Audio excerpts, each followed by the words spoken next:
అందరూ రక్షించడం అంటే వాళ్ళు నా చేతిలో ఓడిపోయినట్టు వెళ్ళిపోయారు అడ్డు రాకుండా. అది మా అమ్మ మాటకి గుర్తు. మా అమ్మ ఏ మాట అందో మా అమ్మ మాటే సాక్ష్యం.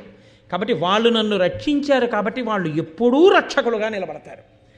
వెంటనే ఆయన ఏమన్నాడో తెలుసా అండి? అమ్మ మాట పిల్లలకి ఎంత తలకెక్కుతుందనడానికి మహాభారతంలో పద్యం సాక్ష్యం.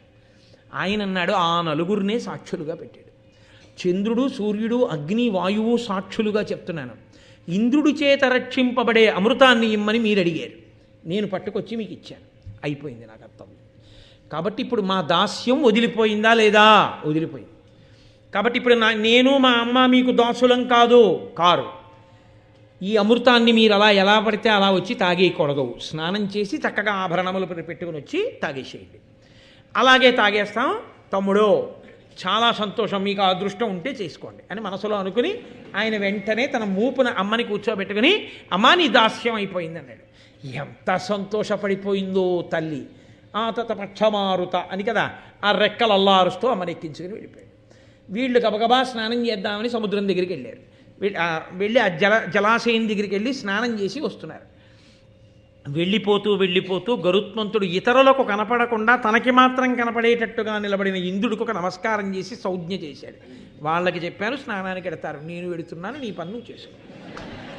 వాళ్ళు స్నానానికి వెళ్ళారు.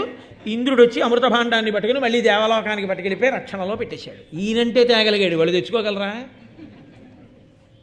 వాళ్ళు తెచ్చుకోలేరు.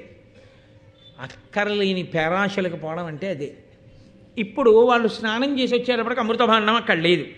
అమృతభాండం అక్కడ లేదు కాబట్టి కనీసం అమృతభాండాన్ని పెట్టిన ఈ దర్భలు నాకేద్దామన్నారు. ఆకులో పెట్టిన ప్రసాదం అంతా అయిపోయింది అనుకోండి, ఏమీ లేకపోతే అది చాలా గొప్ప ప్రసాదం అండి అన్నారు అనుకోండి, ఆకు తినేస్తాడు.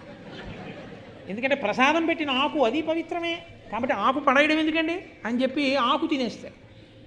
పూర్వం ఎవరు అన్నది నేను చెప్తే బాగుండదు, సోత్కర్ష కింద ఉంటుంది.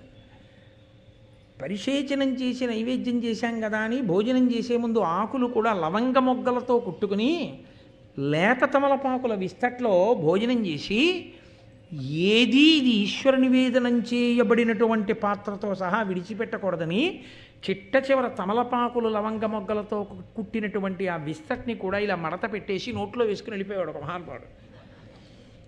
అలా వాళ్ళు ఇది అమృతం పెట్టిన దర్భలు కదా అని నాకారు.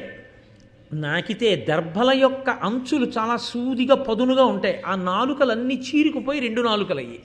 అయితే పావులన్నిటికీ ద్విజిహ్వులు అని పేరు వచ్చింది. 2 నాలుకలు పావులో ఉండడానికి కారణం అప్పటి నుంచి వచ్చింది. సంతానం కూడా అలాగే